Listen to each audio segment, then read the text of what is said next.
I will show you my editing workflow and all the software that I'm using. Hi, it's Peter here, and let's get right into the business. Before we get into my workflow and the software that I'm using, let's talk about why editing is important. Editing has been part of photography since the day one photography was invented. All the photographs that you see are edited in some way, even the ones that are made in dark rooms. To give you a few examples, here is an example from Richard Avedon. Look at the instructions he gave to his darkroom staff. And this is not a portrait, this is a part of a group photo. And you can see how much is done to one face. Then there is another example from Helsinki, Finland. Daniel Nublin was a very famous Finnish portrait photographer, originally from Norway. He had a studio in downtown Helsinki, which actually still exists, and he did retouching the negatives 100 years ago. The reason he was so popular was because of that retouching, because people said that he made people look beautiful. Of course, part of it was that he was most likely very good with people, because that's a big part of portraiture, how you handle the model and what kind of an atmosphere you can create in the studio so that the photographed people feel at ease and look at their best. But then you add a real retouching to the image, it will make them even better.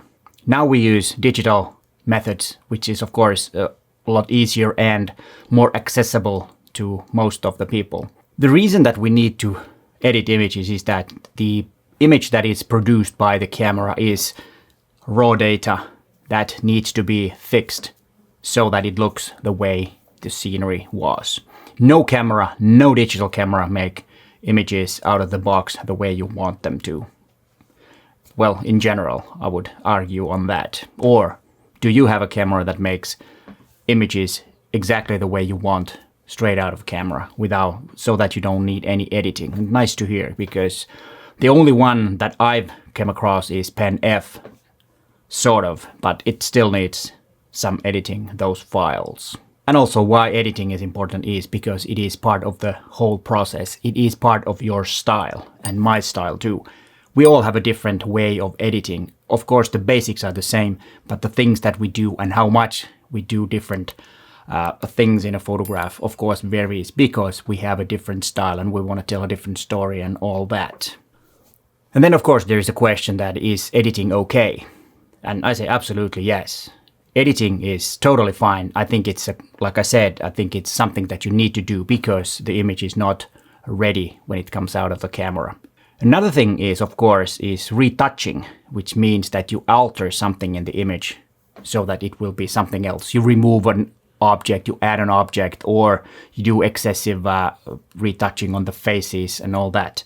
And that is a thing that is not every time okay. For example, in journalism and documentary photography and in nature photography, these corrections or retouching things are considered to be a no-no. And I think it's fair to say that journalistic documentary and nature photography should be as it is. Of course, editing on those images are okay.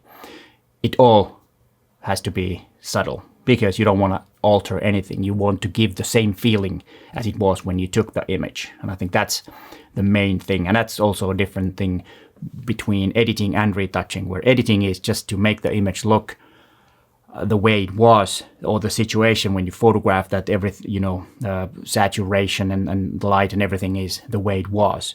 And retouching is when you're altering all that, the basic things and adding stuff.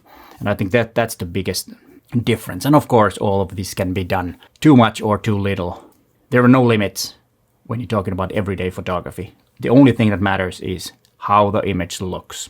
And my software that I use, my main image editing software is Lightroom Classic. I've used it since it was launched way back. The reason that I'm using it is that it has the catalog, which is kind of like the database of the images. And I use Exire Search for finding the images. And all other software that I use as plugins. Like Photoshop is a plugin for me in Lightroom. I very seldom use Photoshop, but if I need to add text, let's say like the thumbnails that I use and I add text, I do it with Photoshop and I use it as a plugin. And then sometimes if I need to retouch heavily the image, make it composite or stuff like that, then I use Photoshop. But always as a plugin for Lightroom. For noise reduction, DxO software is the best for me.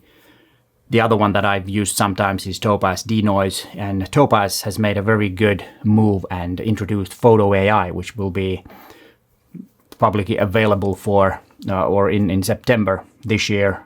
And what it is kind of like a front end for Gigapixel, Topaz DeNoise, and Sharpen AI, and it will automatically detect what needs to be done to the image, and that's something that I might be using a bit more. But then DxO has those camera lens combinations modules that will make your image look at its best. And that's what I sometimes use. And then for portraits, I use Luminar Neo. I used to use Luminar AI, but now I use Luminar Neo, which is the newest software. And what's good about that is that it has a lot better AI than Lightroom. Because if I want to retouch the skin slightly with Lightroom, I need to make a mask, but the problem is that it will detect the whole subject. It doesn't recognize faces and it doesn't recognize eyes and mouth, which I don't want to include in the skin retouch area. But in Lightroom, in Luminar Neo, it can detect and it will separate the eyes, and which I want to be sharp, but then I might want to have some softening in the skin. That's why I use Luminar Neo, and I can copy that to all the images, and it will recognize even though the faces are on a different place and maybe turned a bit and all that. It's a lot faster to do. And I will put all the links in the description if you want to test these softwares. Some of them are affiliate links. But let's go finally to my workflow. I start with global adjustments. The first thing, of course, is the global adjustments, and what I first look is the composition. Do the image need some cropping or not?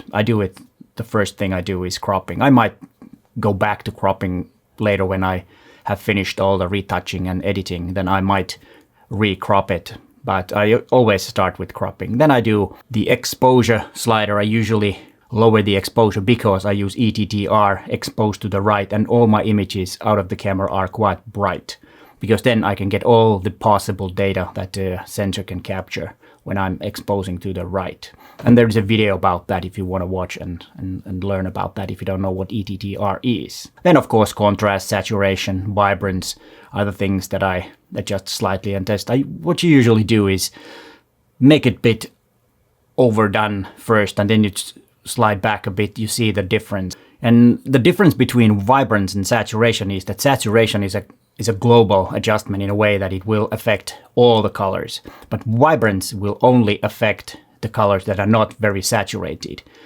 And that's why I like to use vibrance more than saturation, because it will even out the colors. They will be equally saturated with vibrance, or more easily can be achieved that.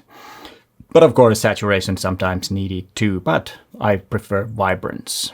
And then there is one important global adjustment, and that can be found from Calibration tool, and that is the blue primary. It makes the image a bit clearer, and I always, have +10, +20, it depends on the image, but usually I do that because it makes the image clearer and more crisp. Local adjustments. Local adjustments are really important, and the way I do it in Lightroom Classic nowadays, when they introduced the Mask AI tool, or the Mask tool, what I do, I always separate the subject from the background. And it's really easy, and it's gotten better since the Mask tool was introduced in Lightroom. It works so much better and so much more convenient. What I do, I select the subject and then I invert it, so I get two masks, the background and the subject. What I usually do is I lower the exposure from the background, and if needed, make some more or increase the exposure in the subject or on the subject. What this does is that it will make the subject pop more from the image, because what we see is the lighter part of the image first. That's the way our brain works. We tend to find the brighter part first, and if we can make the subject a bit brighter, it will pop out and you will see it first. And then as a photographer, you guide your viewer to the right point. And I think that's something that you need to do.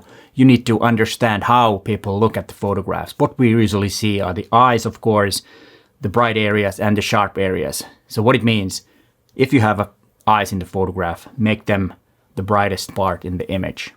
And that's why, for example, vignetting is a very good way of making the attention to the center. It's so that the eyes won't wander out outside the frame.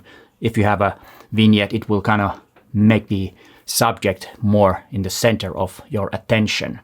And that's why making these adjustments separately from the background and from the subject is important. And of course, like I said in the beginning, it depends how much you want to edit. Sometimes the editing is really subtle that you don't know. And usually the best part, for example, in portraiture is that if a person comes to you and says that, whoa, those were great photographs and I looked really good on those, but they don't mention the retouching or editing at all, then you've nailed the thing, or at least that's how I feel. That's the best possible feedback, is that they like the image, but they don't comment on the editing. If they say that you made my skin look really soft, then you overdone it. If they realize that and see that, then I think it's overdone, and I don't like to do that. I'd like to do it quite subtle. So when I do Luminar Neo, for example, I have presets for skin or portrait retouching and editing,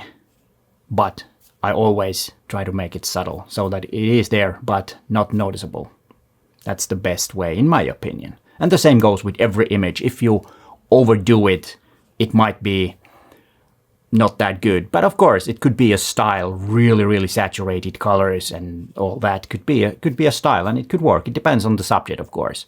Like I said, image editing also belongs. It's part of your style, how you edit your images.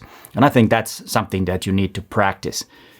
I hope this video helped you, and here are some more videos for you to watch about image editing. But hey, thanks for watching, and bye for now.